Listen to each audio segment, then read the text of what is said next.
खबरों की कई परतें होती हैं। इन परतों को खंगालने से जो डिटेल्स निकलते हैं उसका एनालाइज कर हम आपके लिए लेकर आते हैं मिस्टर एनालाइजर। नमस्कार, मैं हूं अजय कुमार। आज जिन प्रमुख मुद्दों पर हम चर्चा करने जा रहे हैं उनमें सबसे पहले हम बात करने जा रहे हैं जम्मू कश्मीर में हो रहे लगातार आतंकी हमले की। आखिरकार क्या हुआ है कि बीते 60 घंटे के भीतर जम्मू के इलाके में खास करके 3 बड़े आतंकी हमले हुए हैं, जिन पर पूरी तरीके से या तो सेना को टारगेट किया जा रहा है या हिंदू तीर्थयात्रियों को टारगेट किया जा रहा है। आखिरकार इसकी गुत्थी क्या है, ये सुलझाएंगे हम आपके लिए। फिर बात करेंगे उन इंडी अलायंस गठबंधन दलों की जिनके ऊपर आज एक बहुत बड़ा दबाव है साहब। दबाव यह है कि इंडी अलायंस अपने आप को एकजुट कैसे रखे।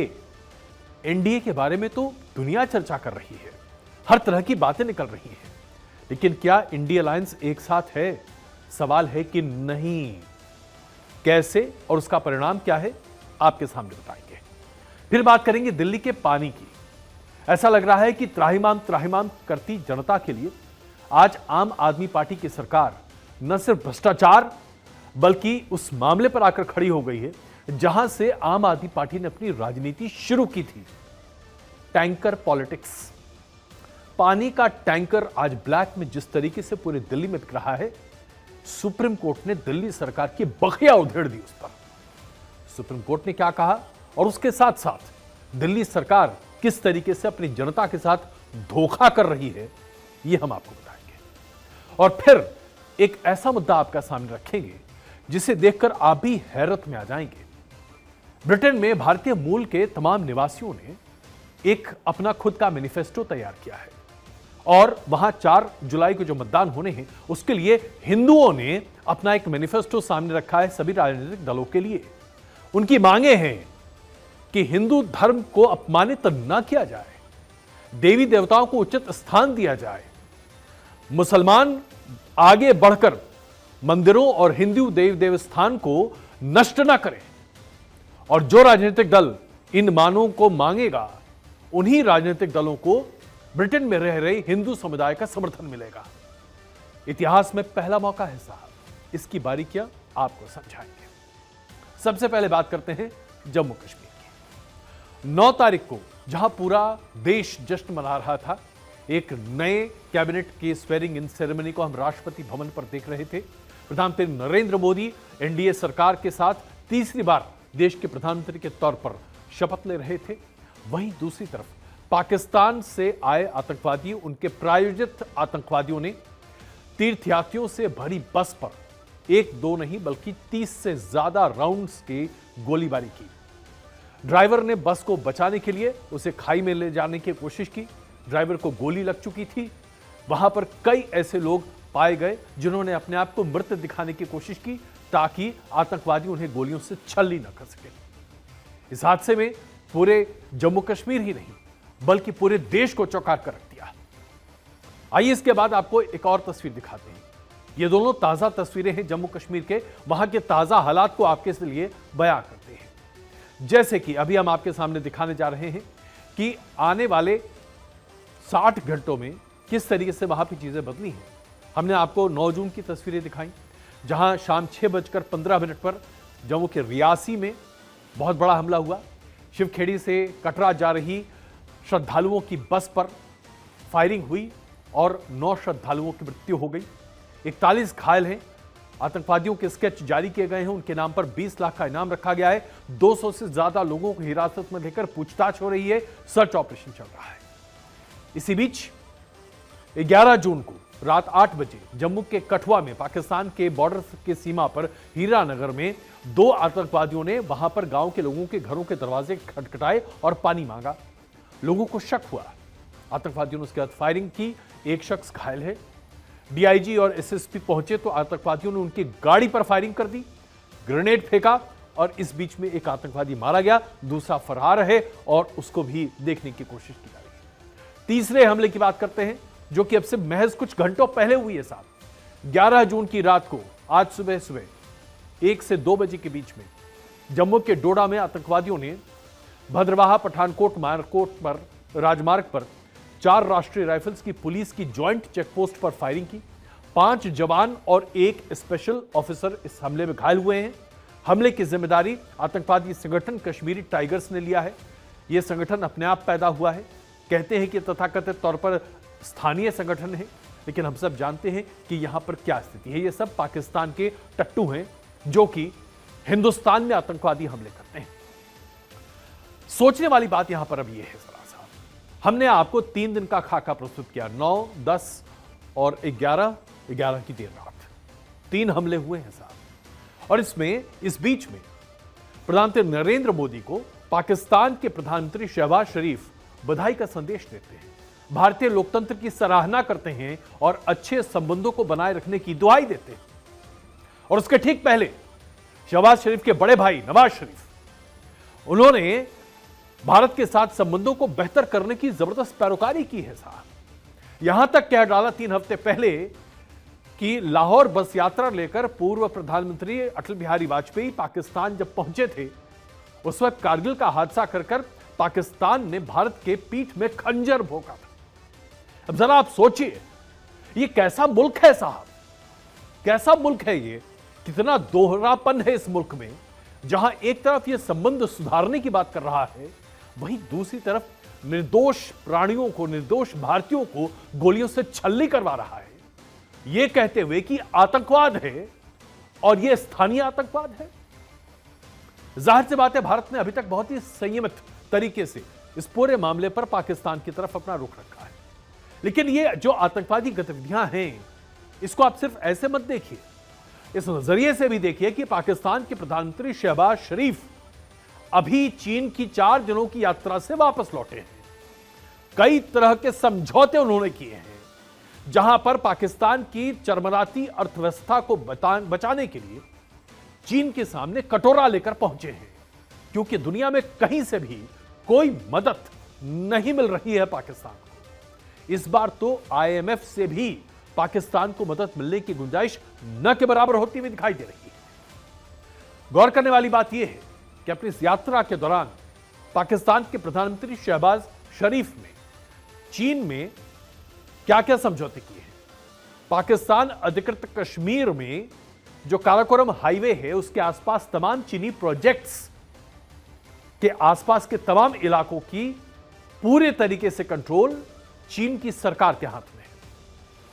पाकिस्तान की सरकार का यहां पर कोई नियंत्रण नहीं होगा। काराकोरम हाईवे और उसके 20 किलोमीटर दोनों तरफ का जो पूरा इलाका है, इस इलाके पर चीन का कानून चलेगा, पाकिस्तान का नहीं।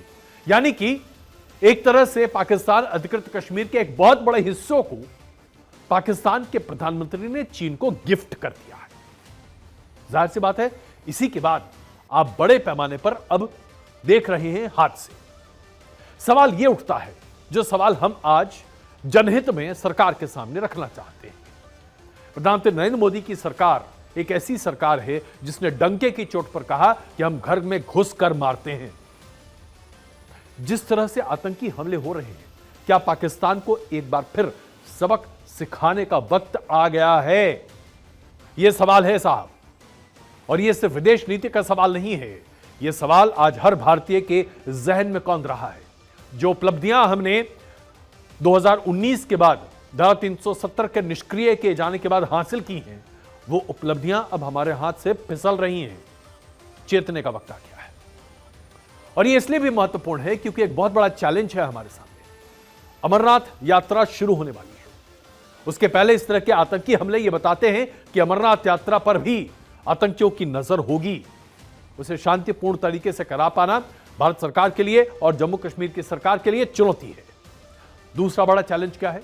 दूसरा बड़ा चैलेंज है जम्मू कश्मीर विधानसभा का चुनाव कराना। भाइये, सबसे पहले अमरनाथ यात्रा की बात कर लेते हैं।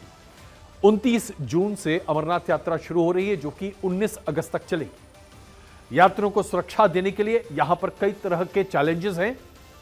जिस तरह से रियासी के श्रद्धालु जो कि बस में जा रहे थे, उनके ऊपर जो आतंकी हमला हुआ, इससे अब यह संकेत बन रहे हैं कि कोशिश होगी पाकिस्तान अधिकृत कश्मीर में ऑपरेट कर रहे तमाम लश्कर-ए-तैयबा के संगठनों की कि वो अमरनाथ यात्रा पर हमला करें।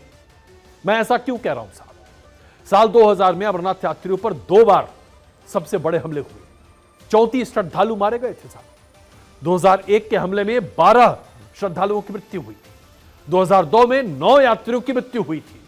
2006 में एक व्यक्ति की मृत्यु हुई थी। 2017 में, उस वक्त मोदी सरकार थी, 7 लोगों की मृत्यु हुई थी। और इस बार भी आतंकवादियों का पूरा इरादा है कि वो अमरनाथ यात्रा को पूरे तरीके से विध्वंस करें, क्योंकि इसका ट्रेलर हम देख चुके हैं। इसके साथ साथ हम जानते हैं कि भारत सरकार ने इसके लिए बहुत तैयारियां की हैं, वो भी हम आपको बता देते हैं। रियासी से कटरा की 30 किलोमीटर के राजमार्ग पर सुरक्षा बलों की संख्या बढ़ा दी गई है। रूट पर जो बसें चलेंगी, उस हर बस में 2 सैनिक तैनात होंगे। इसके साथ साथ 5 जगहों पर बैरक बनाए गए हैं और वैष्णो देवी श्रद्धालुओं की यात्रा को सावधानी से सुनियोजित तरीके से करने की बात कही गई है। इसके साथ साथ जंगल या आसपास के इलाकों में लोगों को ठहरने से मना किया गया है और रेडियो फ्रीक्वेंसी को भी टैग किया जा रहा है। लेकिन क्या यह इंतजाम अपने आप में काफी होंगे? पाकिस्तान अधिकृत कश्मीर और पाकिस्तान में रह रहे आतंकियों के मंसूबे बढ़ गए हैं, और यह मंसूबे इसलिए बढ़ गए हैं क्योंकि दूसरा बड़ा चैलेंज आज पूरे देश के सामने है और जम्मू कश्मीर के सामने है। यह है चुनाव। सुप्रीम कोर्ट का आदेश है कि 30 सितंबर से पहले जम्मू कश्मीर में चुनाव होने चाहिए। चुनाव के बाद यह तय करेगी जम्मू कश्मीर की विधानसभा कि क्या उसे राज्य का ओहदा मिलना चाहिए और उसके लिए पैरोकारी होगी। हम सब जानते हैं कि पूरी दुनिया ने देखा कि लोकसभा के चुनाव के दौरान जम्मू कश्मीर में बढ़ चढ़कर लोगों ने मतदान किया है। 50% से ज्यादा का मतदान दर्ज किया गया है, जो कि 1996 के बाद पहला ऐसा मौका है।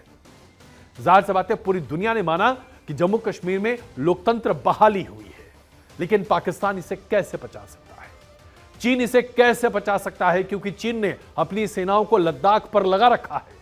50 से 60 हजार भारतीय सैनिक आज भी लद्दाख की सीमा पर चीन से eyeball to eyeball मुकाबले में सामने खड़े हैं।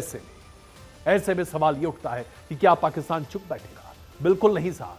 वो इसलिए क्योंकि पाकिस्तान चाहेगा कि जम्मू कश्मीर के चुनाव में खलल पड़े, चुनाव ना हो पाए। चुनाव आयोग के मुताबिक 90 विधानसभा सीटों में कम से कम 10 या 12 उम्मीदवार होंगे, तो करीब 1000 उम्मीदवार जम्मू कश्मीर के चुनाव में मैदान में होंगे। सुरक्षा के लिए कम से कम 450 से 500 जवानों की जरूरत पड़ेगी और 1000 सुरक्षा कंपनियों की जरूरत पड़ेगी साहब, जिसका इंतजाम भारत सरकार को करना है। लिहाजा जब इतनी बड़ी तैनाती जम्मू कश्मीर में होगी, तो आतंकवादी गतिविधियों को अगर पहले से गरमाया नहीं जाएगा, तो फिर चुनाव में खला कैसे होगा? और अगर भारत सरकार यह तय करती है कि 30 सितंबर से पहले चुनाव करा पाना मुश्किल है सुरक्षा की वजह से, तो भारत सरकार की साख पर सवाल खड़ा होगा। जम्मू कश्मीर के लोग बीते 5 साल से इंतजार कर रहे हैं कि वहां पर विधानसभा के चुनाव हो, उनके साथ भी यह इंसाफ नहीं होगा। यानी कि पाकिस्तान हर तरीके से भारत को घेरने की पुरजोर कोशिश कर रहा है, और यही वजह है कि आज भारत को अत्यंत सावधान रहने की आवश्यकता है। धारा 370 का निष्क्रिय किए जाने के बाद से 2019 में जब एक बहुत जबरदस्त तरीके से अभियान चलाया गया, हुर्रियत के नेता, अलगाववादी नेताओं को या तो नजरबंद किया गया या उन्हें जेल में भरा गया। आतंकवादियों के खिलाफ एक पूरी मुहिम तैयार की गई। उसके आंकड़े आपके सामने हैं। 2019 में जम्मू कश्मीर में 135 आतंकवादी घटनाएं हुई। इसमें 163 आतंकवादियों को मारा गया, 78 जवानों को शहादत हासिल। जम्मू कश्मीर में 2020 में 140 आतंकी घटनाएं हुई, 232 आतंकवादियों को मार गिराया गया। देखिए आंकड़ा बढ़ रहा है आतंकवादियों को मारने का। जवानों ने जो शहादत दी, उनकी संख्या 56 है। इसके साथ साथ आप आगे बढ़ते चलिए। 2023 में सिर्फ 72 आतंकवादी घटनाएं हुई साहब। 87 आतंकवादियों को मार गिराया गया, 33 भारतीय शूरवीरों ने अपनी जान गंवाई। लेकिन जो स्थिति आज बनी हुई है, उससे यह बात स्पष्ट है कि जम्मू कश्मीर से आतंकवादियों का सफाया बड़े पैमाने पर हो रहा है, और अगर इस पेस को कंटिन्यू करना है तो भारत सरकार को यहां पर बहुत ही टैक्टफुली काम करना पड़ेगा। विकल्प क्या है? सबसे पहला विकल्प यह है कि जम्मू कश्मीर में सुरक्षा के बंदोबस्त चाक चौबंद कर दिए जाए। दूसरा विकल्प क्या है? सीमा पार से आ रहे आतंकवादियों को सीमा पर ही उड़ा दिया जाए। तीसरा विकल्प क्या है? पाकिस्तान के सामने करो या मरो की स्थिति रखी जाए। पाकिस्तान ऐसा नहीं मानता साहब। जब तक पाकिस्तान को उसके घर में घुसकर दबोचा और मारा नहीं जाएगा, तब तक यह पाकिस्तान सुधरने वाला नहीं है। सुधारने की आवश्यकता है, पाकिस्तान को इज्जत लाने की आवश्यकता है, कि चीन के नाम पर इतराने की आवश्यकता नहीं है। आप हमारे घर में घुसकर हमारे लोगों को मारेंगे, हम आपको जिंदा नहीं छोड़ेंगे। जब तक ये जज्बा नहीं दिखेगा, तब तक जम्मू कश्मीर में इस तरह के हादसे होते रहेंगे। आज की दूसरी बड़ी खबर अब आपके सामने प्रस्तुत करते हैं। दिल्ली देश की राजधानी है साहब। यहां पर तो कम से कम कोई संकट नहीं होना चाहिए। न बिजली का, न सड़क की दिक्कत होनी चाहिए, न पानी। जी हां, बुनियादी चीज पानी। आज दिल्ली वालों को पानी मयस्सर नहीं है साहब। ये तस्वीरें देखिए अपने स्क्रीन पर। यह हाल है जब टैंकर पहुंचता है दिल्ली के विभिन्न इलाकों में। पाइप लगाकर, कतार लगाकर लोग वहां पर खड़े हैं और यह टैंकर जो है, इस पर भी जबरदस्त धांधली हो रही है। पैसे कमाए जा रहे हैं, लोगों को बुनियादी सुविधा मुहैया नहीं हो पा रही है और दिल्ली की सरकार बहानेबाजी पर बहानेबाजी बना रही है। एक के बाद एक आप तस्वीरें देख लीजिए दिल्ली के विभिन्न इलाकों की। कई ऐसे इलाके हैं जहां 3-3, 4-4 दिन में एक बार पानी आ रहा है और म्युनिसिपैलिटी पानी नहीं पहुंचा पा रही। इसमें राजनीतिक आरोप प्रत्यारोप तो अलग है, लेकिन पहले लोगों की दिक्कतें आपके सामने। इसमें कोई शक नहीं है कि दिल्ली का वाटर लेवल नीचे है। कोई शक नहीं है कि दिल्ली में यमुना से आने वाले पानी से बहुत सहूलियत मिलती है और इस बार गर्मी कड़ाके की पड़ रही है, लेकिन स्थिति बहुत ही खराब है। अभी आपको ये तस्वीरें दिखा रहे हैं गीता कॉलोनी की, अरविंदो मार्ग की ये तस्वीर देखिए जहां पर पानी बेकार हो रहा है। अलग अलग जगहों पर जी स्थिति बहुत ही खराब है, दयनीय है। ऐसी स्थिति हिंदुस्तान में, खास करके दिल्ली में बहुत लंबे अरसे के बाद देखने को मिल रही है। देखिए क्या हाल है। ऐसे में सुप्रीम कोर्ट तक यह मामला पहुंचा है और सुप्रीम कोर्ट ने दिल्ली की आम आदमी पार्टी की सरकार पर जबरदस्त तरीके से, कटाक्ष नहीं बल्कि उसे आड़े हाथों लिया है और लेना भी चाहिए। ऐसी सरकार का फायदा क्या जो अपनी जनता को बूंद बूंद पानी के लिए तरसाए, जिसके पास प्लानिंग नाम की कोई चीज ना हो, जो तमाम जलाशय के सूख जाने का इंतजार करे और फिर हाय तौबा मचाए, जो कि विभिन्न राज्यों पर ठीकरा फोड़कर खुद अपना पल्ला झाड़कर यह कहे कि हम लोगों के लिए काम करते हैं। ऐसी सरकार चाहिए क्या इस देश में, किसी भी राज्य में? सुप्रीम कोर्ट ने कहा है कि टैंकर माफिया के खिलाफ अगर दिल्ली की सरकार काम नहीं कर सकती तो बताइए, हम दिल्ली पुलिस को आदेश देंगे। 2023 में पानी की बर्बादी को रोकने के लिए आपने क्या कदम उठाए थे, बताइए आपने अभी तक क्या किया है। साथ साथ उन्होंने टैंकर माफिया का शब्द इस्तेमाल किया, जो कि अपने आप में वो शब्द है जो अरविंद केजरीवाल जब मुख्यमंत्री नहीं थे दिल्ली के तो लगातार बोला करते थे। कहते थे कि दिल्ली में टैंकर माफिया है। आज उन्हीं के शासनकाल में सुप्रीम कोर्ट आम आदमी पार्टी की सरकार से पूछ रही है कि भाई साहब बताइए, ये टैंकर माफिया आप नहीं रोक सकते तो दिल्ली पुलिस रोके। एफआईआर भी दर्ज कराने की बात कही गई है। मुख्य सचिव ने हल्फनामा क्यों नहीं दाखिल किया वक्त रहते, इसके बारे में भी सुप्रीम कोर्ट ने झिड़की लगाई है। इसके साथ साथ यह भी पूछा सुप्रीम कोर्ट ने कि हिमाचल प्रदेश का रट क्यों लगा रहे हैं आप, बताएंगे आपको इसका क्या मतलब है। हिमाचल प्रदेश के पास अतिरिक्त पानी नहीं है, जाहिर सी बात है उसके पास पानी नहीं है तो वो आपके लिए पानी कहां से छोड़ेगा। इतना ही नहीं, हरियाणा के ऊपर जो तमाम तरह के आरोप लगाए जा रहे हैं दिल्ली सरकार के द्वारा, वो भी सुप्रीम कोर्ट ने निराधार पड़े हैं। आखिरकार सुप्रीम कोर्ट ने कहा क्या है? दिल्ली सरकार ने सुप्रीम कोर्ट के सामने यह हल्फनामा दिया और कहा कि हरियाणा की सरकार दिल्ली में पानी नहीं छोड़ रही। हिमाचल प्रदेश से जो पानी आ रहा है उस पानी को हरियाणा की सरकार अपने पास रख रही है और दिल्ली सरकार के लिए पानी नहीं छोड़ रही। हिमाचल प्रदेश के ऊपर आरोप लगाया गया कि हिमाचल प्रदेश अपने लिए पानी बचाकर रख रहा है और हरियाणा के लिए नहीं छोड़ रहा, इसकी वजह से दिल्ली को पानी नहीं मिल रहा। मतलब सोचिए बेसब्र की बातें। कहा गया कि हिमाचल प्रदेश ने से यह आग्रह था कि 137 क्यूसेक वाटर हिमाचल प्रदेश रोज छोड़ेगा, लेकिन ऐसा हुआ नहीं है। इसके वजह से दिल्ली में पानी नहीं है। आम आदमी पार्टी की सरकार की कोई जिम्मेदारी नहीं है। ऐसे में सबसे पहले हिमाचल प्रदेश ने अपने पूरे पक्ष को सामने रखा और बताया कि उसने 137 क्यूसेक वाटर जो उसको रिलीज करना है वो रिलीज कर रहा है। सुप्रीम कोर्ट ने उसे स्वीकार माना। जहां तक हरियाणा का मसला है साहब, इसके लिए तो सुप्रीम कोर्ट ने भी माना और दिल्ली के एलजी ने तो सीधे तौर से कहा कि हमारी बात हो रही है हरियाणा की सरकार से। दिल्ली सरकार लगातार झूठ बोल रही है। हरियाणा ने पानी छोड़ा है, लेकिन 18% से ज्यादा हरियाणा के द्वारा छोड़ा गया पानी रास्ते में गायब हो रहा है। एलजी कह रहे हैं हरियाणा के मुनार नहर से 1161 क्यूसेक पानी छोड़ा गया, लेकिन दिल्ली के बवाना में कुल 960 क्यूसेक पानी ही पहुंचा। यह बीच में पानी कहां गया साहब? यह जो 18% पानी है यह कहां गायब हो रहा है? यहीं से टैंकर माफिया की बात सुप्रीम कोर्ट ने सामने रखी, क्योंकि आरोप आम आदमी पार्टी सरकार पर लगाया जा रहा है कि एक टैंकर माफिया है जो पूरे दिल्ली में काम कर रहा है और इसकी वजह से दिल्ली की जनता त्राहिमाम कर रही है। भारतीय जनता पार्टी के कई संगठनों ने कई जगहों पर प्रदर्शन किया है। आम आदमी के पार्टी के कार्यकर्ता बीजेपी के कार्यकर्ताओं को घेर रहे हैं और कुल मिलाकर देखा जाए तो उस पर जबरदस्त राजनीति हो रही है। राजनीति का आलम यह है कि सबसे पहले आम आदमी पार्टी की सरकार ने हिमाचल प्रदेश की कांग्रेस की सरकार पर आरोप लगाया। जब वो ठहरता नहीं दिखा तो फिर उसके बाद हरियाणा की सरकार पर आमतौर पर हर साल की तरह इस बार भी ठिकरा फोड़ना शुरू कर दिया। देखिए एक दूसरे पर किस तरह के आरोप लगाए जा रहे हैं।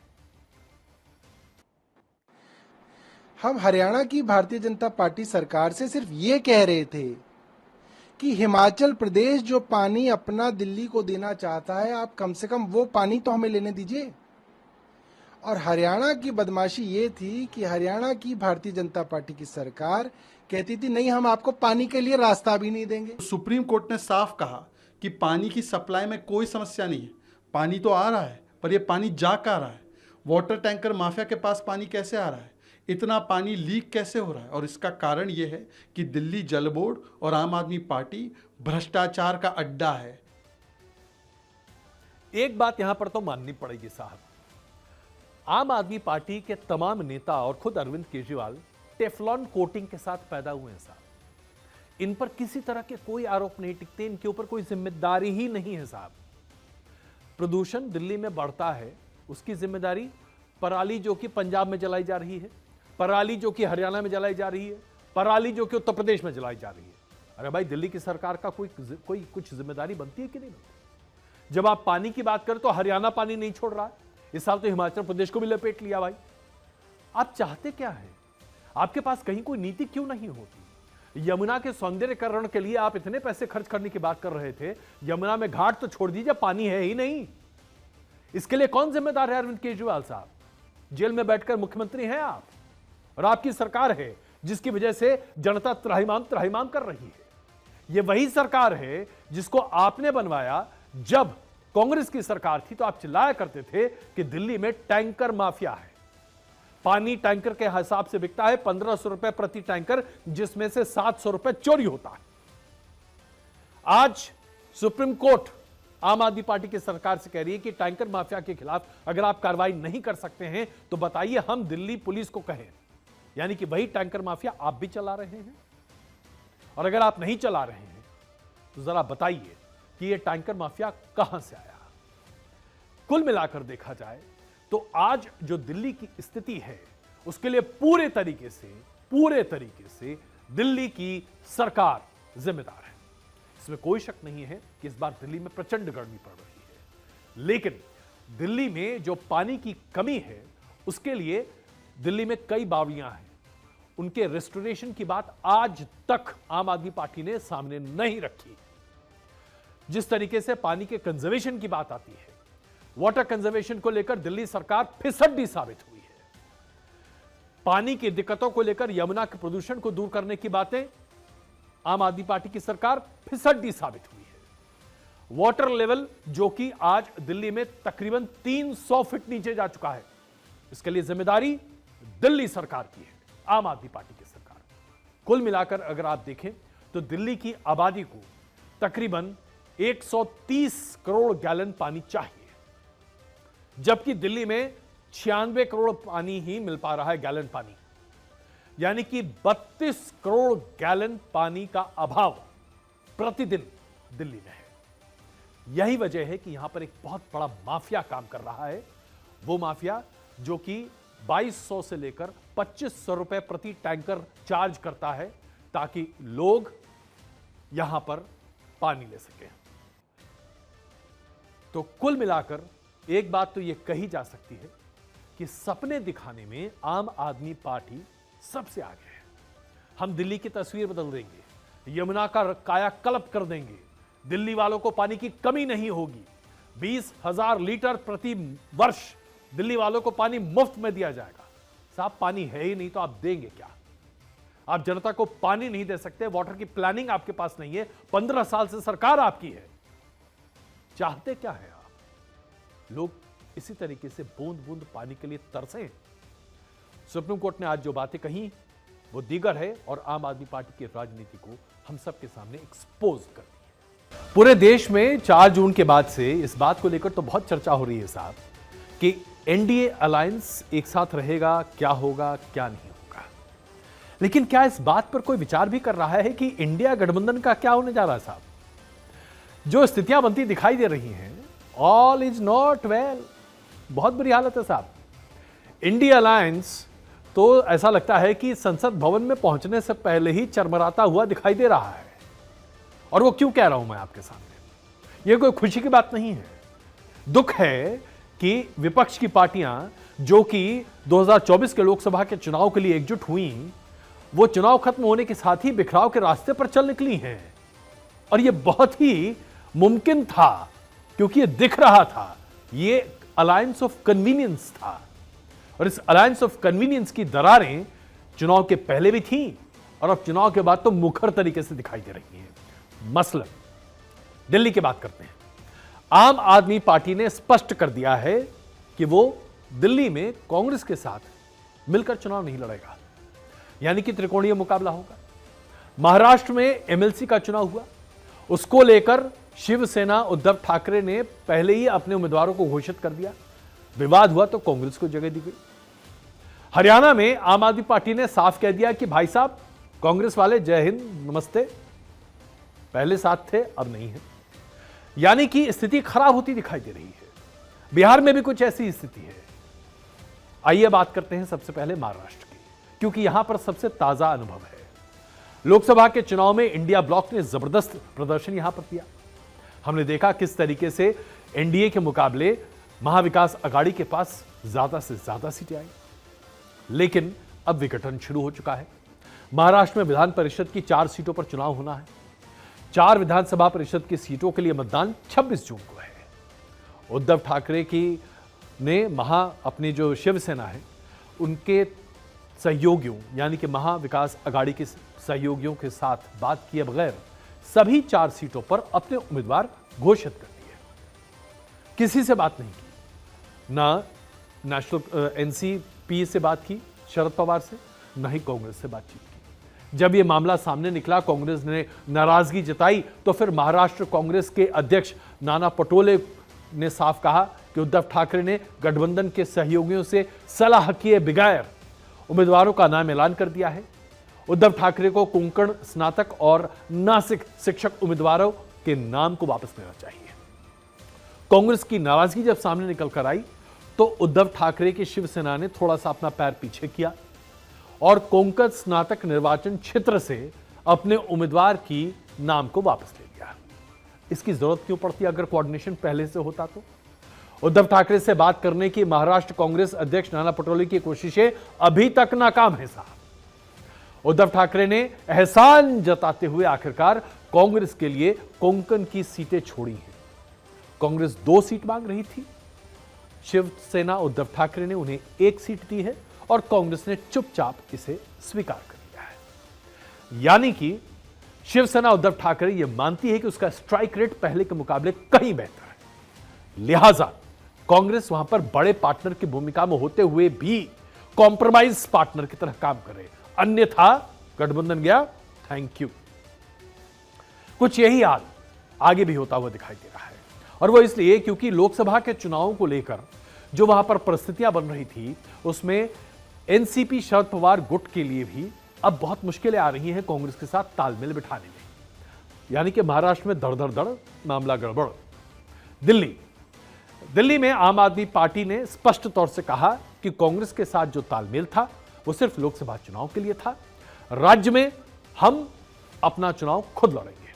सभी की सभी 70 सीटों पर आम आदमी पार्टी के उम्मीदवार होंगे। कांग्रेस की स्थानीय इकाई ने भी कहा है कि हम ये चुनाव अपने दम पर लड़ेंगे, 70 सीटों पर हमारे भी उम्मीदवार होंगे। तो यानी कि दिल्ली के विधानसभा के चुनाव जो कि दिसंबर जनवरी में होने वाले हैं, वहां पर त्रिपक्षीय मुकाबला होने वाला है। इतना ही नहीं, हरियाणा में भी आम आदमी पार्टी ने स्पष्ट कर दिया है, जो भी गठबंधन था वो गठबंधन सिर्फ और सिर्फ लोकसभा के लिए था। हरियाणा विधानसभा जो कि बस अब 3 से 4 महीने के बाद उसकी पूरी प्रक्रिया शुरू हो जाएगी, वहां पर अभी कोई गठबंधन नहीं है। हरियाणा में कांग्रेस के उम्मीदवारों के खिलाफ आम आदमी पार्टी के उम्मीदवार खड़े होंगे। कांग्रेस ने भी वहां पर तान लिया है। कांग्रेस भी कह रही है कि हरियाणा में हमारे ही उम्मीदवार होंगे। दीपेंद्र हुड्डा का स्टेटमेंट आपके सामने है। ये स्पष्ट रूप से ये कांग्रेस पार्टी की तरफ से एक बात कही जा चुकी है कि आम आदमी पार्टी के साथ हरियाणा में जो गठबंधन था वो लोकसभा का गठबंधन था। विधानसभा में कांग्रेस पार्टी स्वयं सक्षम है, 90 के 90 विधानसभा सीटों पे कांग्रेस पार्टी मजबूत है। तो यानी इंडी अलायंस का गठबंधन लोकसभा तक के लिए था, विधानसभा में लागू नहीं होता। राजस्थान में हनुमान बेनीवाल नाराज दिख रहे हैं। गठबंधन की बैठक में ना बुलाए जाने पर वो अपनी नाराजगी सामने रख चुके हैं। इसके साथ साथ बनासवाड़ा के सांसद राजकुमार रोत इंडिया गठबंधन के प्रत्याशी थे, मगर सांसद चुने जाने के बाद वो अब अपने आप को स्वतंत्र उम्मीदवार बता रहे हैं। इतना ही नहीं, राजस्थान की गड़बड़ी भी आपको हमने दिखा दी। अब जरा बात करते हैं बिहार के साथ। बिहार में चुनाव फरवरी मार्च 2025 में होने वाले हैं, लेकिन खटपट अभी से शुरू हो गई है। आरजेडी, लेफ्ट और कांग्रेस तीनों ने मिलकर यह चुनाव लड़ा था एनडीए के खिलाफ। आरजेडी ने अभी से ही मुखर तरीके से कहना शुरू कर दिया है कि सबसे ज्यादा उम्मीदवार हमारे होंगे, हम तय करेंगे कि किस सीट पर किस उम्मीदवार को सामने रखना है। कांग्रेस के तमाम लोग जो कि बड़े उत्साहित हैं लोकसभा के चुनाव के परिणाम के बाद, उनकी तो बस हवाई उड़ी हुई है, क्योंकि अगर आरजेडी अपनी मनमानी करेगी तो विधानसभा में कांग्रेस अपने आप को कैसे आगे कर पाएगी और कहां से विधानसभा में अपनी जगह बना पाएगी। कुल मिलाकर देखें तो वहां स्थिति भी गंभीर बनती हुई दिखाई दे रही है। उत्तर प्रदेश में अखिलेश यादव के लिए चुनौती यह बन रही है कि कांग्रेस के नेता तो हवा हवाई हैं ही, खुद उनके तमाम सांसदों को एकजुट रख पाना अब आसान होता नहीं दिखाई दे रहा। सेंधमारी की वहां पर कोशिशें चल रही हैं और अखिलेश यादव लगातार अपने सांसदों को बचाने की कोशिश कर रहे हैं, और इसमें कांग्रेस के साथ भी थोड़ा बहुत खटपट होता दिख रहा है साहब। और उसके साथ साथ पश्चिम बंगाल की तो बात ही छोड़ दीजिए। पश्चिम बंगाल के मुख्यमंत्री ममता बनर्जी ने तो स्पष्ट कर दिया था कि वो इंडिया अलायंस में है ही नहीं। कांग्रेस के साथ उन्होंने चुनाव लड़ा ही नहीं था लोकसभा में, विधानसभा में तो सवाल ही नहीं उठता। उन्होंने तो यहां तक कह दिया कि कांग्रेस अगर चाहे तो हमारे साथ मिलकर विधानसभा का चुनाव लड़ सकती है, वामपंथी दलों को छोड़ना पड़ेगा। कांग्रेस क्या पश्चिम बंगाल में वामपंथी दलों को छोड़ेगी, इसको लेकर कांग्रेस ऊहापोह की स्थिति में है।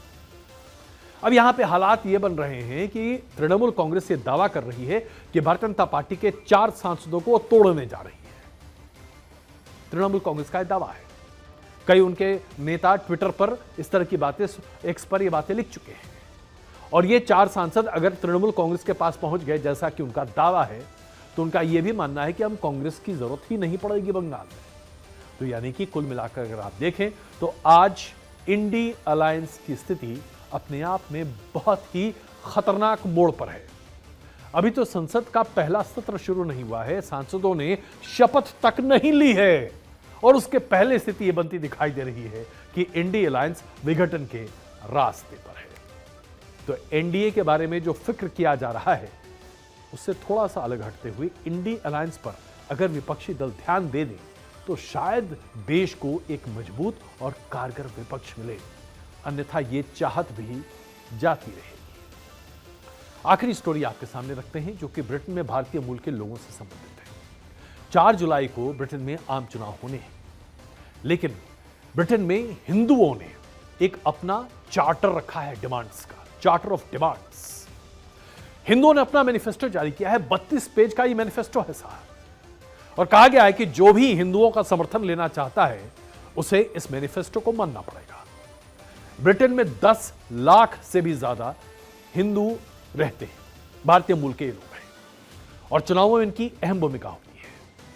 और यह पहला मौका है ब्रिटेन में जब हिंदुओं ने अपना चार्टर ऑफ डिमांड सामने रखा है। क्या मांगे हैं हिंदुओं की? सबसे पहले हिंदू के खिलाफ नफरत को सामने रखा जाए, ये जो रियलिज्म है इसको हटाया जाए, इसे हेट क्राइम माना जाए। हिंदुओं के खिलाफ हिंसा करने वालों को सजा दी जाए, यह मांग है दूसरी। तीसरी, भारत की संप्रभुता पर, भारतीय सॉवरेनिटी पर जो हमला करते हैं उन पर नजर रखी जाए, उनके खिलाफ भी कार्रवाई की जाए। चौथी मांग, हिंदू देवी देवताओं के मंदिरों के लिए सुरक्षा दी जाए, फंड्स दिए जाएं ताकि रखरखाव सही तरीके से किया जा सके। उसके बाद मांग की गई है हिंदू धर्म को हाई लेवल पर पढ़ाया जाए और इसे अनिवार्य बनाया जाए, जहां पर भी हिंदू बच्चे हैं उन्हें हिंदू धर्म की पद्धतियां पढ़ाई जाए और भारतीय भाषाओं को स्कूल में सिखाया जाए, इस पर जोर दिया जाए। इसके साथ साथ जो रिलीजियस माइनॉरिटीज के तौर पर हिंदू अपने स्कूल खोलते हैं उन्हें सरकार से ज्यादा मदद दी जाए। हिंदू पुजारी जो कि ब्रिटेन जाते हैं पूजा या अन्य सुविधाओं के लिए, मंदिरों के दर्शन के लिए, उनको वीजा देने में ज्यादा सहूलियत दी जाए। ये तमाम मांगे हैं साहब जो रखी गई है। ये मांगे किसने रखी हैं? Hindu council UK, Hindu forum of Britain, Hindu Mandir network UK, national council for Hindu temples and ISKCON UK. 13 प्रमुख ब्रिटिश हिंदू संगठनों ने एक साझा मंच तैयार किया है, एक अपना मैनिफेस्टो तैयार किया है। अब आप कहेंगे कि आखिरकार इस मैनिफेस्टो की आवश्यकता क्यों है? देखिए, मैनिफेस्टो की आवश्यकता इसलिए है क्योंकि आज हिंदुओं को इस बात पर डर लग रहा है कि पाकिस्तान से आए बहुत सारे मुसलमान ब्रिटिश नागरिक जो पाकिस्तान मूल के हैं, वो हिंदू देवी देवताओं, मंदिरों पर लगातार आघात करते रहे हैं। ऐसी खबरें हमने आपको कई बार दिखाई, जैसे कि सितंबर 2022 में लेस्टर में हिंदू मंदिर पर इस्लामिक समर्थकों ने तोड़फोड़ की, वहां पर जो ध्वजा थी उसे ध्वस्त किया, मंदिर के आसपास कई तरह के डिस्ट्रक्शंस किए गए, कोशिश की जा रही थी कि मूर्ति को भी खंडित किया जाए। इस तरह के जब हादसे होंगे तो लोगों का खून खौलेगा। इसी साल के जनवरी में बेम्बले में मंदिर में तोड़फोड़ की गई, मंदिर में जो मूर्तियां रखी गई थीं उन प्रतिमाओं को नुकसान पहुंचाया गया। इस तरह के एक नहीं कई हादसे ब्रिटेन में बीते 5 से 7 सालों में देखने को मिले हैं, जहां पर हिंदुओं के ऊपर लगातार हमले हो रहे हैं और ये हमले ज्यादातर पाकिस्तान मूल के मुसलमान ब्रिटिश नागरिकों के जरिए हैं। अब आप कहेंगे कि आखिरकार इतना मन क्यों बढ़ गया है पाकिस्तान से आए ब्रिटिश नागरिकों की? वो इसलिए क्योंकि लंदन और उसके आसपास के इलाकों में इस आबादी का बहुत ज्यादा वर्चस्व है, संख्या ज्यादा है। तभी तो आप लंदन के मेयर को भी उस व्यक्ति के तौर पर देखते हैं जो कि पाकिस्तान मूल का एक मुसलमान व्यक्ति है। और लंदन के आसपास के और लंदन, ग्रेटर लंदन में आप देखेंगे वहां पर जो हिंदू मंदिर हैं, देवी देवताओं स्थान है, हिंदू फेस्टिवल्स हैं, इस पर कई तरह की रोक लगाई जाती है, सर्वेलेंस बढ़ाया जाता है, जबकि मुसलमानों के खिलाफ कार्रवाई नहीं होती है। यही वजह है कि आज वहां पर खास करके ब्रिटेन में हिंदू अपने आप को एकत्रित कर रहा है। हिंदुओं की कुल आबादी ब्रिटेन के आधार पर अगर देखें तो 1.8% है।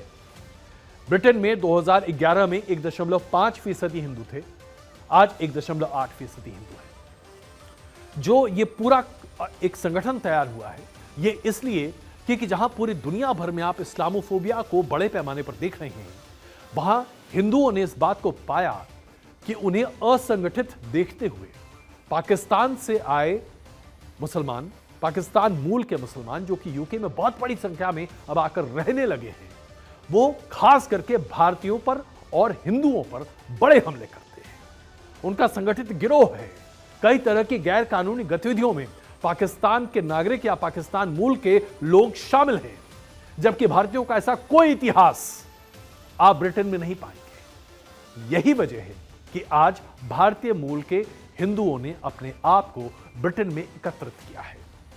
इसके साथ साथ ऐसी ही भावनाएं आपको अब अमेरिका में भी दिखाई दे रही हैं। अमेरिका में जो चुनाव होने जा रहे हैं वहां पर भी आपको इसका बड़ा असर होता हुआ दिखाई देगा। और सबसे बड़ी बात तो यह है कि ब्रिटेन की तमाम पार्टियां, चाहे वो लेबर हो या कंजर्वेटिव पार्टी हो, दोनों पार्टियां अपने 1.8% वोट बैंक को नहीं छोड़ सकती। यही होती है वोट की ताकत, जिसे आज ब्रिटेन में हिंदुओं ने आखिरकार स्वीकार कर अमली जामा पहनाया भी।